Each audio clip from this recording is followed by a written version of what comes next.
Ninguém pode servir a dois senhores, porque ou há de odiar um e amar outro, ou se dedicará a um e desprezará o outro. Não podeis servir a Deus e a Mamom. Olha, queridos, em toda a Bíblia sempre houve o apelo para se escolher a quem seguir. 1 Reis 18, 21, Elias está indignado e chegou ao povo e disse: até quando cocheareis entre dois pensamentos? Se o Senhor é Deus, segui-o. Se for Baal, segui-o. Josué 24, 15, de igual forma, o Josué diz: se não agradam a vocês seguir ao Senhor, escolham hoje a quem vocês irão seguir. Eu e minha casa já decidimos, nós vamos seguir ao Senhor. As bênçãos de Deus não são só um privilégio para os crentes, mas também uma responsabilidade. E Deus não nos isenta de responsabilidades e de escolhas. O diabo, por sua vez, sempre vai pleitear o que ele acha que é de maior riqueza nesse mundo, que é o nosso coração. Ele não consegue tirar nada de Deus. Mas se ele conseguir seduzir o nosso coração, será a única forma desse bicho nojento ter algum prazer, achando que está ferindo a Deus, achando que está maltratando e ganhando de Deus. A primeira coisa que precisamos deixar claro nesse texto é que o verbo poder, que está aqui, não está dito como alguém que não deve, como algo proibido, impedido de servir a dois senhores. Mas o que está dito aqui é que ninguém consegue. Por que ninguém consegue? Porque não poderá se dividir de forma justa e equivalente a dois mandos, a dois senhores, a duas potências absolutas. A balança sempre vai pender mais para um lado. Assim também como não dá para servir a duas senhoras. Nunca alguém amará duas mulheres ou dois maridos, 50% para um e 50% para o outro. Jesus diz que com o passar do tempo vai se aborrecer de um. A alma não consegue, ela fica enfastiada, fustigada com um dos lados. E é aqui que Jesus desconstrói completamente o engano. Ninguém consegue bancar esta coisa. Esse texto aqui, ele fala de dinheiro, fala das riquezas, mas nós não trataremos disso agora. Mas a gente pode aplicar isto aqui a qualquer outra dimensão das coisas da vida. Porque não existem leis de equivalência que nivele as coisas e as pessoas nessa vida. A balança vai pender sempre para um lado. O tempo e o fastio do coração nos obriga a pender, a escolher. O nome disso é preferência sentimental. Um tempo você prefere uma coisa, num outro momento nem tanto. E mais um outro tempo você descarta o que outrora preferia. Os absolutos na vida são relativos sempre. Isso acontece até na vida profissional. Se uma pessoa tiver dois empregos, por exemplo, usando talentos diferentes, a pessoa ficará dividida. E a escolha por um apenas sempre será uma sugestão no coração, sempre.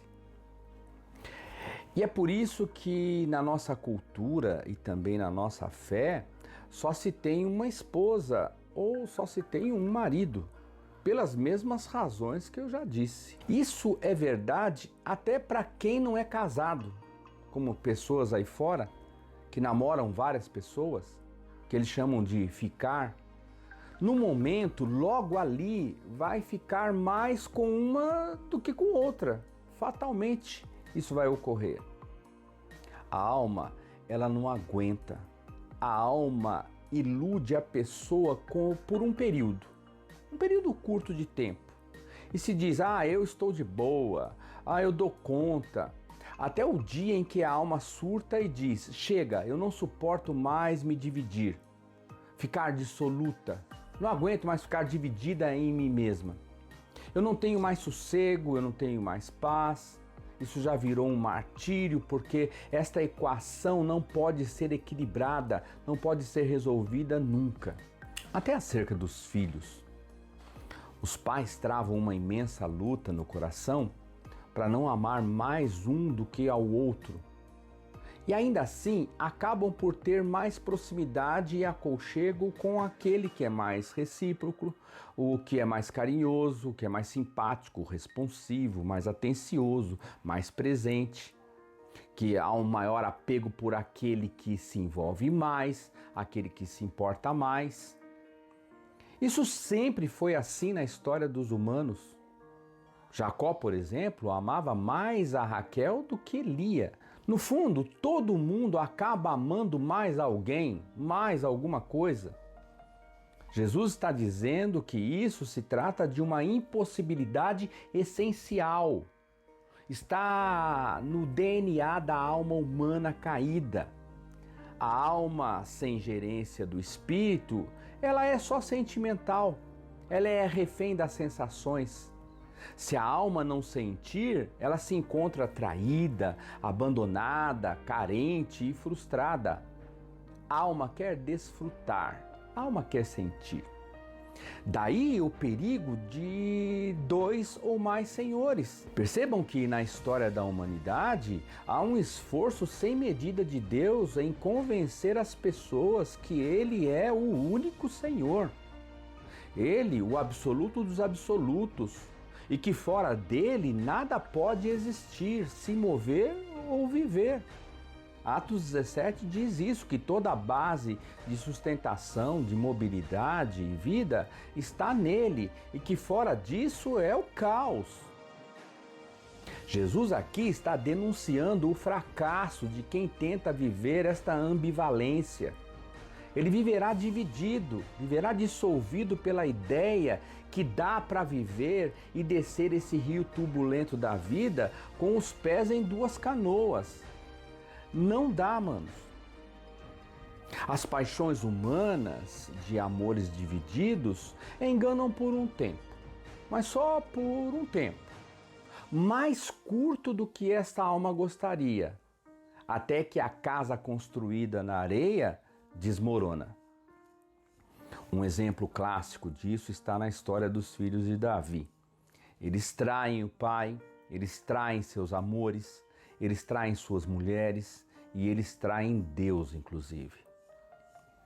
Um deles, o Amnon, se apaixonou loucamente pela sua meia-irmã, a Tamar. Ficou com um apetite louco por ela.